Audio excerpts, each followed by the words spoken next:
Sanibona bangani, nginiphathele enye indaba ethi uNhlambi, ibhalwe nguLiyoni. Ngabe siyazi bangani ukuthi le ncwadi mhlambe ngabe imayelana nani? Asike sibheke, nayi icover yayo.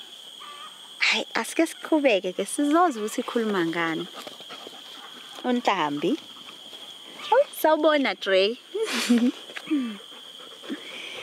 uNhlambi ibhalwe nguLiyoni, ihunyushwe ngundaba yakhe William Zulu.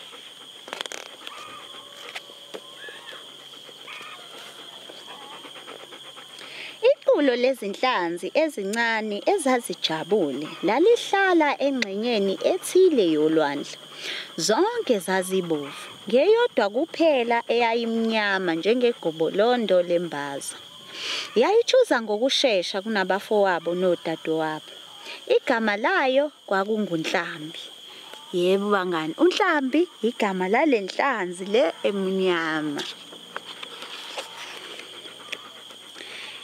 Ngelinye ilanga elinzima, ithuna, inhlanzi eyesabekayo nesheshayo, yatshuza emagagasini, yagwinya zonke izinhlanzi ezincane ezibovu.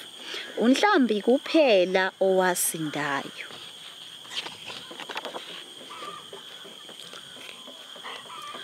Watshuza wabaleka washona phansi ekujuleni kwamanzi. Wayethukile, enesizungu futhi edangele kakhulu. Nokho ulwandle lwalugcwele izilwanyana ezinhle okwathi lapho etshuza phakathi kwazo wazizwa esejabule futhi. Wabona imedusa, ujeli onemibala yothingo lwenkosazana, ilobster, isikhuphashe sasihambisa okomshini onyakazisa amanzi, inhlanzi engejwayelekile okwakungathi idonswa yintanjana engabonakali, ihlathi lolelo lwasolwandle olwalumile emadwaleni afana noshokoledi, umbokwane owawunomsila owawukude le ungaze ukukhohlwe, ama-anemoni asolwandle aphinki njengezinhlahla zamasundu zinyakaziswa kancane umoya.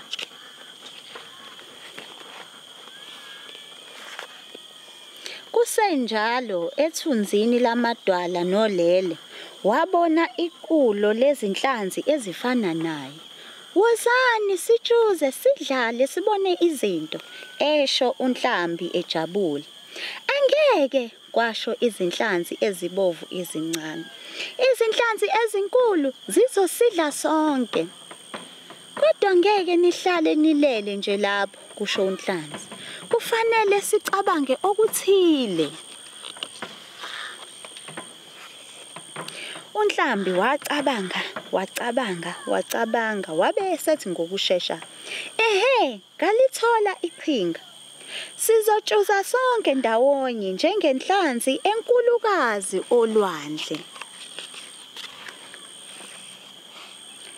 Wazifundisa izinhlanzi ukutshuza zisondelene ndawonye yileyo naleyo endaweni yayo. Ngabe bangani siyabona la sezihlangene khona izinhlanzi ukuthi kwakheka ini? Ehhe, kwakheka ufish omkhulu, inhlanzi enkulu.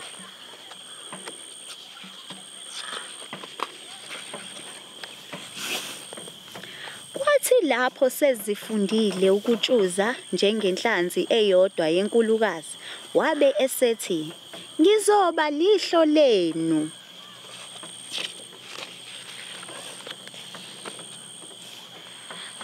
Zase zitshuza emanzini asekuseni apholile nasemini selifudumele, zaxosha izinhlanzi ezinkulu. Yaphela kanjalo ke bangani indaba yethu. Izinhlanzi ezincane zagcina sezijabule nazo sezitshuza olwandle ngaphandle kokwesaba. Yebo bangani, kwakubuhlungu nakuyena uNhlambi ukuthi umndeni wakhe wawungasekho udliwe yithuna. Kodwa ke bangani, ngabe kwakuyisu elihle yini ukutshuzwa noma ukucasha? Yebo bangani, kwaba yisu elihle ukuthi atshuze aqhubeke nempilo ngoba noma kubuhlungu kodwa wagcina decide ukuthi vele impilo iyaqhubeka, angeke ahlale edangele amise impilo yakhe. Ngabe bangani singazibala ezinye zezinto azibona uNhlambi phakathi emanzini? Kuningi kakhulu bangani. Singabalani imbokwane, ojeli, yini nani kunjalo bangani. Wabona zonke izinto ezinhle ezingaphansi kwamanzi okuyizona futhi ezamgqugquzela. Nabangani, nathi uma siphuma sibuka ngasendaweni yangasekhaya, uphume nje ubuke ngaphandle uqalaza, uzobona kuhle kakhulu, imvelo yinhle bangani. Kungako kufanele ukuthi sinakekele, siphinde kube yithina esiyigadayo ukuthi yonke into ihamba kahle. Ngiyabonga bangani, nisale kahle. Siyabonga ukubukela. Ningakhohlwa ukubheka ama-workshops abazali okanye izinsiza kusebenza nakunye nemisebenzi engayenza nabantwana ku thanda.org.